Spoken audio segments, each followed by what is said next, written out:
Welcome to the Happy Market Research Podcast, your favorite place for strategies, stories, and insights from the world of market research. Brought to you by your host, Dan Fleetwood. Hello, everyone. Welcome to the Happy Market Research Podcast. I am Dan Fleetwood, your host, and today we have Susan Rose. She's going to be talking about a number of things in the insight space, so I'm excited to get into the conversation. Susan, welcome to the show. Thank you. I'm really excited to be here. Awesome. So before we get started, can you give the listeners a quick background and tell us a little bit more about you, where you're from, and where you work, and so forth? Yeah, I'll give you all the good stuff. Uh-huh. So I currently work for a company called GovExec, and I am the Vice President of Strategic Marketing and Advisory Services, which does not sound very researchy. But what I do is I am the content lead for all of the research that our market research division of the company does overall. I got my start in journalism, so I bring that perspective to things and have been marketing and journalism for a really, really long time. Found my way into thought leadership and using data and research to back up the thought leadership, and became pretty obsessed with that. And here I am today. Nice. I love hearing how people get into the industry. It's never a linear path. I feel like it's always like, I did this for a little bit, and I came into research. Not always, but it feels like it's that way. And then the journalism is an interesting background, I think, because it probably leads you to have good storytelling with the data. Is that true? Yeah, I definitely think it helps me think about what the ultimate story is, because, especially with thought leadership research, ultimately you're helping the client tell some sort of a story. You're uncovering whatever the problem is. And so I think that background I have just in interviewing and asking questions and thinking at the end game helps develop really good questionnaires. Yeah, I would agree. So what areas of research are you most passionate about right now? I know there's a lot going on out there, so I'm curious to hear from you, like, what has you, like, what's not maybe keeping you up at night, but what are you really thinking about these days? Yeah, well, there are so many different things, but one of the things that I personally have been really focused on recently is doing brand perception and messaging research. Our clients at my company are government contractors, our audience that they're reaching out to and speaking to public sector employees. If you have been following the news at all, that there has been a lot going on in that industry and in that segment over the past year or so. So, our clients are like, we don't know where we stand anymore. We don't know what our messaging should be. We kind of don't know what these new people coming in to government think. You feel like what's going on here. So we have been actually doing quite a bit of messaging research around that. And as a writer and a journalist, I think that's really fun. So, conducting focus groups, doing the brand studies, and then bringing all of that together to develop some messaging that will resonate. So it sounds like there's obviously a lot of maybe fear, uncertainty. They don't know what's going to happen. So do you feel like the research doing really helps, like, I don't know, give them peace or like some understanding, or at least a direction, right? Maybe that's too strong, but I think where I'm headed. I don't think peace is in that equation, because some of the stuff they learn. Okay, that's a fair point. It's more simple sense, but it's really important. And I think that this is really in any industry, but I think that what is happening in the government right now really puts a magnifying glass on why continuously monitoring your position and the perceptions that your audience has of you is so important, because we work with people who are, at least in this industry, household names. Like, you just assume everybody knows who they are. Right. And that's not what we're finding right now. So, it's really important to be doing these studies to find out where you stand, what they think of you. Do they think you do the thing that you've gone all in on your marketing saying that you do? Because that's another thing. A lot of our clients, they kind of like to do everything, just assume everybody knows that they do everything. And people don't. They don't. And people, if you're listening, they don't know. It's kind of like, I think back to, you think people are thinking about you a lot more than they actually are, right? So it's probably the same case here from your example. Yeah, and that they know you more. And I see this and I've worked in other industries too. I think this is a common human nature thing, that you have a wonderful product or service, you know what it does, you live it, you breathe it. Like us with research, we live and breathe research. I spend a lot of my time explaining to people what research is, Yeah. what a study is. And you're like, what do you mean you don't know what it is? I'm like, well, it's not their job. They don't know what it is.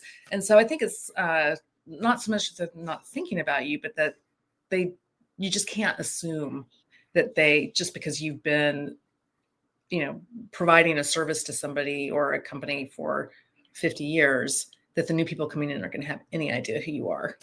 Right. Well, that makes a ton of sense. I know, like, connecting, through research-driven messaging is something that, you mentioned. Outside of, you mentioned a few examples. Are there any other like projects or examples where insights directly help shape that strategy? Well, there are a couple of things that I can think of, from the client perspective. Well, there's, of course, the brand research, which can shape the overall like strategic direction of the company. The thought leadership research, it's usually done so that the client can just get some data to back up whatever they think the thing is. Sure. And often what they think the thing is not what the thing is. So, there you go. Yeah.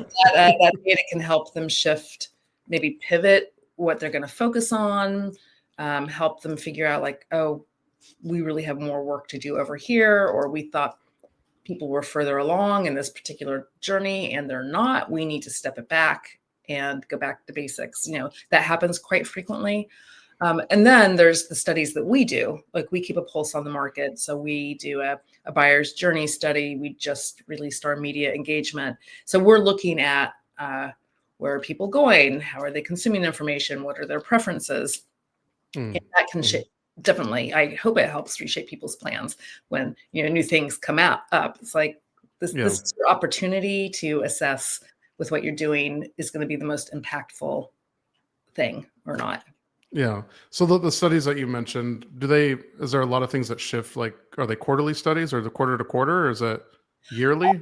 They're mostly yearly. We do a media engagement one every year. Okay. And that looks at, what publications people are going to, what's their trust, in those publications, social media and things like that. The other ones are actually really every couple of years because things don't change that much. Right. But we just did, but because of all the changes in the government, we constantly redo our buyer journey to see if there were any changes in procurement processes, any changes in who is having influence that may have changed over, because we hadn't done it actually in 3 years, because nothing changes in the government. Right.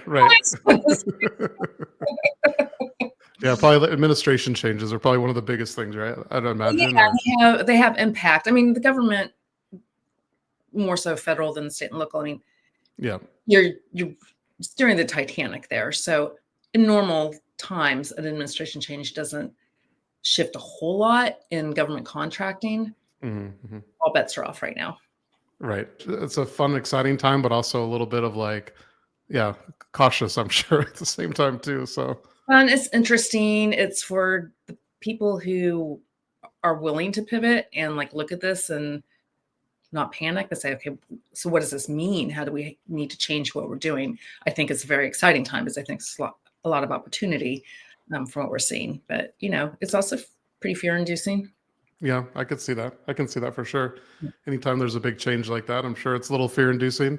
Yes. So, you talked about storytelling, and I know when we spoke before, this is like, you're a big area for you. So storytelling with data is obviously a big theme in the industry. How do you approach transforming research findings into narratives that really resonate and help with decision makers? Yeah, that is such a great question, because I think a lot of people don't spend the time thinking about this. We really spend a lot of upfront time nailing down what the survey is going to be about. It's multiple meetings, a lot of secondary research on our part to understand what the area is, talking with the clients. The more that they know what they want to get out of it and why they're doing the study. And that might seem like, to you, the researchers, like, what do you mean they don't know why they want to do the study? you would be surprised at how often people are like, hey, let's do some research. Mm-hmm. Like, okay, what do you want to learn? I don't know. Are they buying my thing? Yeah, exactly.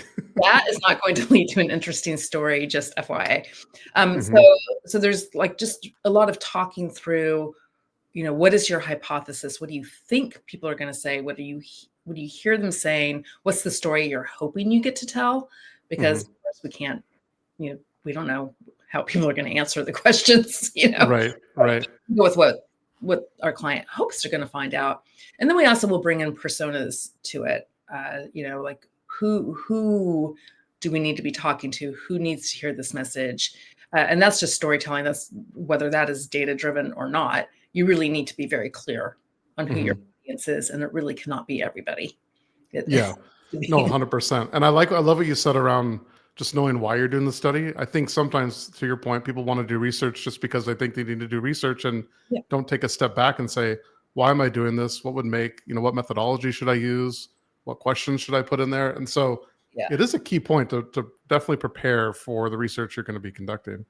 Yeah. And I get it. Our clients are very busy and they have a lot of things going on. And it is like, oh, wouldn't it be cool? We can have some cool graphics and, we'll be a thought leader in this area. And yes. And how's that going to tie into your strategic plan? How does that tie into your overall message and story and things like that? It's important. Yeah, no, 100%. I agree with you there. What's a topic that you feel isn't talked about enough in research today? Is there anything that comes to mind? Well, I think it was that storytelling, an offshoot of the storytelling thing. And that is the really understanding who your audience is. And I feel like that's the only thing I've been talking about for years when I launch anything, because I always get like, we'll sit down to like, okay, what is the screener for the survey? Like, who do we want to talk to? And it's like, well, I want all the people in this department, and here and here. And then the icing on the cake is, and I only want to talk to the C-suite. I only want to talk to the CIOs. Right. And we have our buyer's journey study will tell you they are not the only people making the decision. And in fact, they are not the most influential at most stages. So I think people don't talk enough about all the different audiences they need to talk to, because who wants to add more to your plate, right? You already have to create content and push this stuff out. I've got to do it to 6 people. And the answer is kind of, yeah, you do. So I don't think people give that enough credence. And when I'm saying people, I'm talking about the clients. I don't think I'm talking about the researchers, the people developing it. I think we are understand that you need to really have a tight audience or tight screener for anything good to happen with the research. Otherwise, you're going to get shocked. Yeah, no, that definitely makes sense. And I like how you point it back to the research you've already done and say, hey, no, based on the research that we know, this is not the right audience, or maybe it's the right or piece of the right audience. You need to also interview people over here. So it's good to tie it back to previous work that you've done, I'm sure. Yeah, I love to tell people, I'm like, I don't make this up. Yeah, right. I've got the data. It's not my opinion. It's the data, right? So there's none of my opinion. Well, my opinions are out there, fine, but it's like, this is not actually my opinion. This is What's one of the biggest changes you've seen in the research industry over the past few years? I'm curious to get your take here. Well, my take is probably everybody's take, and that's AI. Yeah. And what it's doing. I mean, it's been phenomenal. And, for us, a lot of good coming out of it. It vastly reduces the amount of time our researchers have to spend synthesizing all the data. We can have those manual processes taken care of so that we're actually offering insights and, we're in a more consultative role. We have had people come to us. It's like, oh, I wrote the questionnaire for you. And you look at it, you're like, or AI wrote the questionnaire for you. Right. So it's still not there yet. It cannot actually, there's a lot of things, anything that takes human nuance, it really cannot do.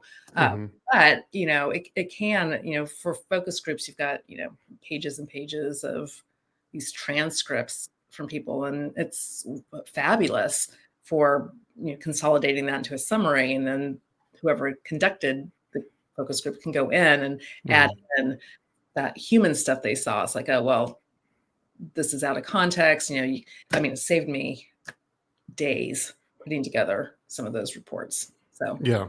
I can see that. I mean, it's very good for shortening the amount of time. I think that normally you'd have to spend, lots of times maybe coding open ends or digging into the data. If it can do some of that surface level work and then give you more time to kind of dive down deeper into it, I think that's where the real time savings are or is. Yeah. And I don't even know that it's time savings as much as it allows us to focus on the things that we really should be focusing on. I mean, you're not going to shorten a project time. I'm just going to be able to actually think about the results and actually come up with some recommendations that are not basic, if more time with the data and thinking about it and talking about it and, brainstorming it. I mean, that's how our group works is, we talk through it and it takes a while. It's not an overnight process, which I think people don't understand too. They're like, why can't you got the report? Why can't you just create the white paper or whatever? It's like, right. You know what the report is saying yet. Yeah. I mean, I wouldn't know what the charts are saying, but I don't actually know what this report is saying. And I need a little bit more time to hang out with it before I really know what that is.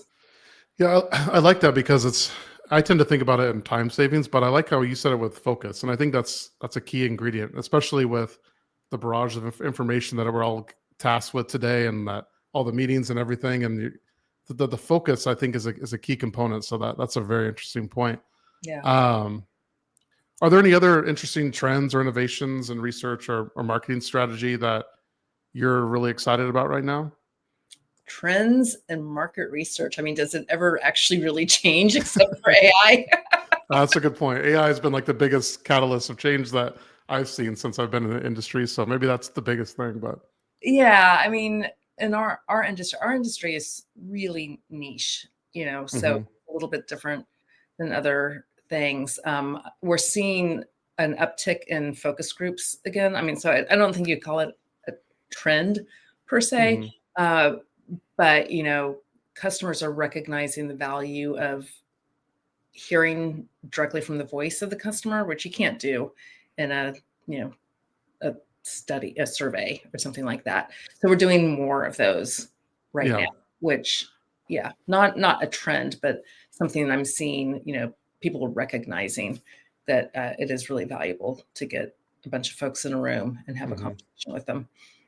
Do you see that happening like online or in person or a mix of both? What's your both? Our audience, fun fact, the majority of the federal workforce is not in the DC area. So, if you want to touch people, especially if you're doing military, people working on military bases, you're going to have to do it online. Otherwise, you're only going to have, that region represented. So that's a benefit of the online stuff. Face-to-face is, it's different. You get different feedback. It's a different way of conducting it. So we do them face-to-face when we can. As much as we can. Right. I think that makes sense. And, online qual was there like before the pandemic, but I feel like it really helped like online qual to become more, I wouldn't say at the forefront, but more of a recognized method, I would say, in terms of viability. So it's interesting that now it's a mix of both, which I think is actually good depending on the circumstances. It is good. And it's different outcomes, So you just have to have your expectations set. Online, the participants, they will interact a little bit, but it's a little bit more like, and I'm going to call on you now, and I'm going to call on you now.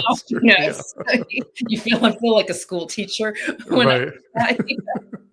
Everyone's got to take turns, but you don't want them to take turns. But like an email, the dog comes running through. It's a different vibe than when you're in the room and everybody's around the table and they're a little bit more laser focused on whatever. Yeah, no, that's definitely true.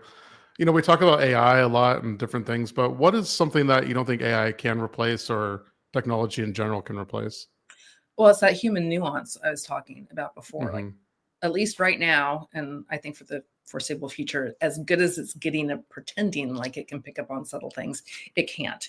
So, so much of what we do is about taking our knowledge and everything we know and helping that in the analysis and looking at what the results are. So AI can say, it can do basic analysis, but it's not very interesting. It really Right. takes the people that were in the room or in the conversations.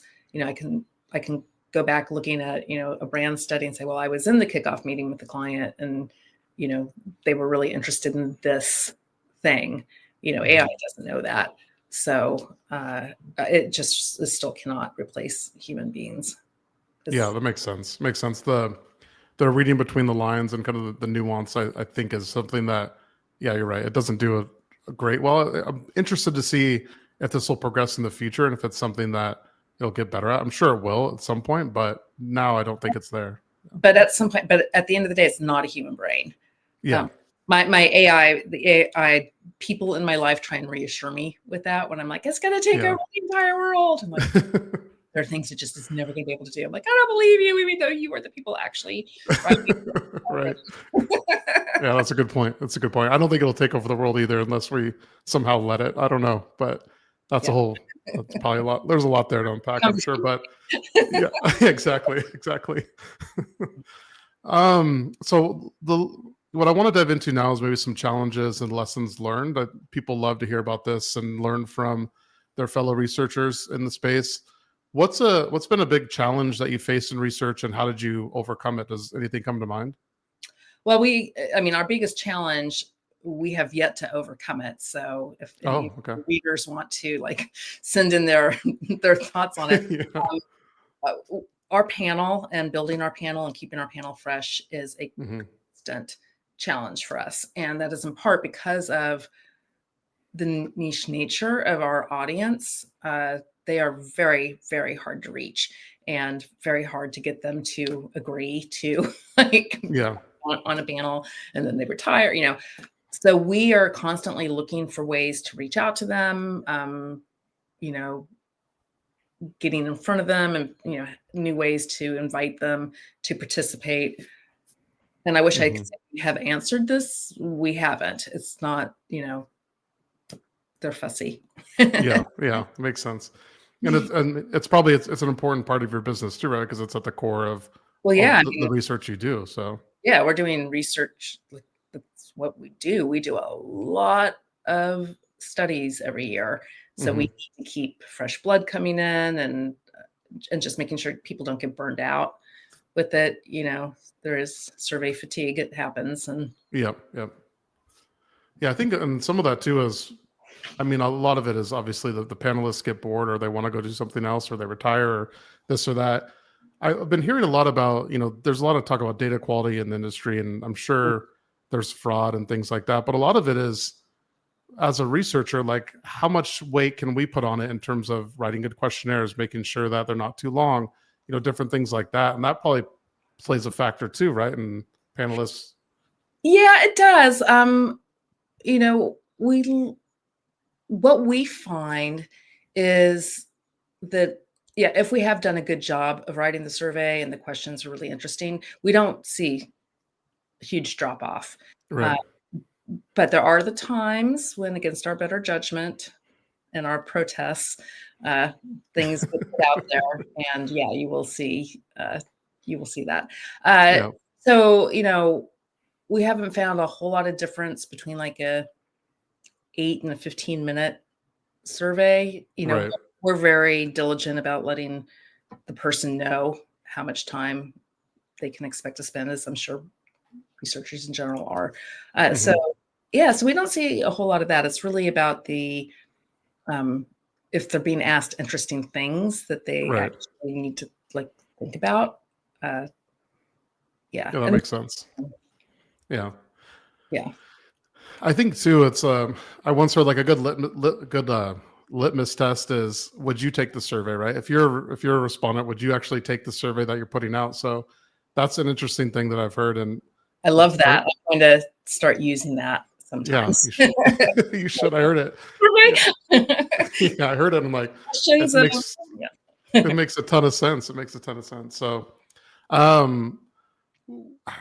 maybe you mentioned this already, but is any other research projects that you've had that reveal something counterintuitive that maybe forced you to kind of pivot the strategy or how you approached the strategic decision after the research? Yeah, well, I mean, I mentioned it before. I mean, there's no one specific thing. I mean, we see it frequently with brand perception studies that Yeah. the outcome is not what the client thought it was going to be. That's usually not a surprise to us, but it's Right. always a surprise to them. Yeah, I mean, I don't think there's anything other than what we've already talked about. There's none of our internal surveys. Well, there was one. There was I'm not going to go into what it was, but there was a big industry scandal that happened around a major player in the industry. And we're like, oh my God, this could potentially impact millions and millions of dollars in contracts. What do the govies think about this? Are they concerned? Are they going to stop working with this company? What's going to happen? And our assumption is all like, this is going to be a big problem. And we got the study back and we're like, whatever, we don't care. So it didn't you guys change anything for us, but we're all like, really? You don't care about this? Really? Yeah, you guys don't care. You should care, but you don't care, right? I feel like you should care about this. That's funny. That's a good one. I like that. All like the articles and all that. We're like going to do all sorts of cool stuff with the data and like nothing to do. They didn't care. What's something in your experience that you think researchers might get wrong about either turning data into actual insights or just research in general? Is there anything you see that like, man, they just tend to get it wrong? Yeah, again, it's like, well, from the turning into actual insights stuff, one of the things we've kind of observed over the years is that a lot of researchers are a little wary of actually giving their opinion to the clients. They're reporting the data, like this is the question, this was the answer. And, and there's a missed opportunity there to bring in your own experience because, we're doing this all the time. Like I have opinions on, based on what I've seen around, and our clients want that. There's some like, we did this because we want to know what you think. Like we want to see the data, but we also want to know what you think about it. So I think that that's something that researchers can miss in that is how valuable what they bring to the table as an individual is, and all the, it's like, well, we have to be unbiased and we can't, and the questions have to be unbiased. The data, how you present it in your report needs to be unbiased, but you can have opinions about it and what it means. You should have about it and what it means. So I think that's a missed opportunity. Yeah, that's a good point. I really like that. So some advice and takeaways. I'm interested to get your takes here. What's a piece of advice you give researchers or marketers who want to make their messaging more insights driven, or just advice in general? I'm curious what you have to say. Okay, I'm going to scream this again. I scream it all. Listen to your audience. That's a good one. That's the ultimate thing. Like believe what they say. If they give you feedback, listen to it. And I'm working with a client right now who's kind of fighting that. The research came back with an answer they did not want to hear. Yep. And they didn't think they'd hear it, and they don't want to hear it, and they are trying to find the angles and all the ways to get around it. And it's like, your audience has spoken. Listen to them. The people have spoken, right? Yeah, it's like it always gets back to it's like trust that the people you're trying to reach know what they think or don't know what they think. I mean, but just that is for anything my number one piece of advice is listen to them. I love it. That's great. Is there a book or podcast resource that's helped shape the way you think about research and strategy that you think the listeners might benefit from? Yeah, I was hoping to come up with something really great for you, but the answer is I listen to my colleagues who have been around for a really long time. I mean, they all know way more than I do. So, and I'm sure they listen to podcasts and read books. So you get it through them. I get it. No, colleagues can be a great source of information. So I don't discount that at all. That's great. Yeah, but I'm not very helpful to anybody listening to this unless they want to click call GovExec. Hey, maybe it's a good reminder of like listen to your colleagues. Oh man, that's great. So Susan, if listeners want to connect with you or learn more about your work, where would you point them? Where should they go? They can go to our website, govexecintelligence.com. That's probably the best place. There's ways to contact us from there. Okay, awesome. Well, hey, Susan, thank you so much for joining the podcast today. I really appreciate it. And listeners, I want to encourage you to subscribe, follow, share the episode if you liked it. And Susan, thanks again. Really appreciate you coming on. Yeah, thanks for having me. It was fun.